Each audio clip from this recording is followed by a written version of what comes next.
আবার কেন ফিরে এলি? কি চাই তোর? ধন্যবাদ পিশাচিনী, এই নাও গো, তোমার জন্য উপহার এনেছি।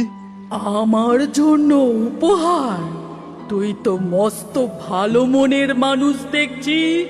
তোর মধ্যে কোনো লোভও নেই। তোমার রূপ যেমন, তেমনি তুমি একটুও ভয়ঙ্কর নয় গো। তোমার আসল পরিচয় কি পিশাচিনী? দেখবি আমার আসল রূপ। তোকে আমার আসল রূপ দেখাতে কোনো ভয় নেই।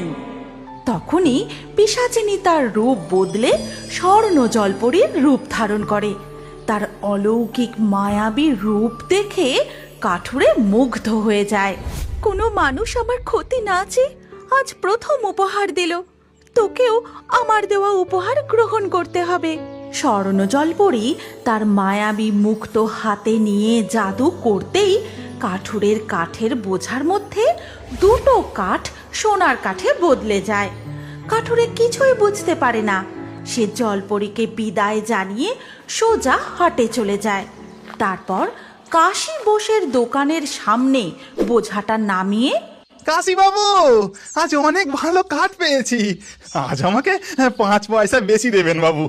কাশী বোসের নজর সোজা গিয়ে পড়ে বাঁধা কাঠের বোঝার মধ্যে দুটো চকচকে উজ্জ্বল সোনালী বর্ণের কাঠের উপর। এই, তুই এই দুটো কাঠ কোথায় পেলি? আগে বাবু, আমি তো জঙ্গল থেকে এমন কাঠ কাটিনি। আচ্ছা, উনি বলেছিলেন বটে আমাকে কিছু উপহার দেবেন। মনে হয় উনি জাদু করে এই দুটো কাঠ আমাকে উপহার দিয়েছেন।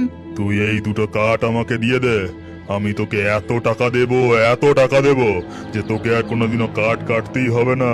ক্ষমা করবেন বাবু, এই উপহার আমি আপনাকে দিতে পারবো নি। আপনি আমাকে বাকি কাঠের পয়সা মিটিয়ে দিন। আচ্ছা, এটা না দিতে চাস তাহলে ওনার ঠিকানাটাই আমাকে দিয়ে যা, আর উনিও নিশ্চয়ই আমাকে উপহার দেবেন। সরল সাদাশীতে কাঠুরে কাশী বোসকে জঙ্গলের মধ্যে ওই স্বর্ণ জলপরীর ব্যাপারের সমস্ত ঘটনা বলে দেয়। তারপর কাঠুরেও কাঠ বিক্রি করার টাকা ও দুটো স্বর্ণ কাঠ নিয়ে বাড়ি ফিরে আসে। তারপর রান্নাঘরে গিন্নির কাছে গিয়ে সমস্ত ঘটনা বলতে শুরু করে। ভগবান আমাদের দিকে মুখ তুলে চেয়েছেন। আমাদের তো ধনসম্পত্তির কোনো লোভ নেই। ওই জলপরী তো মায়াবী শক্তির অধিকারী। তিনি কি আমার একমাত্র ইচ্ছা পূরণ করবেন না? আশীর্বাদ স্বরূপ আমাকে সন্তান সুখ দেবেন না? তাহলে কাল যখন আমি কাঠ কাটতে যাব, তুমিও আমার সাথে যেও গো গিন্নি।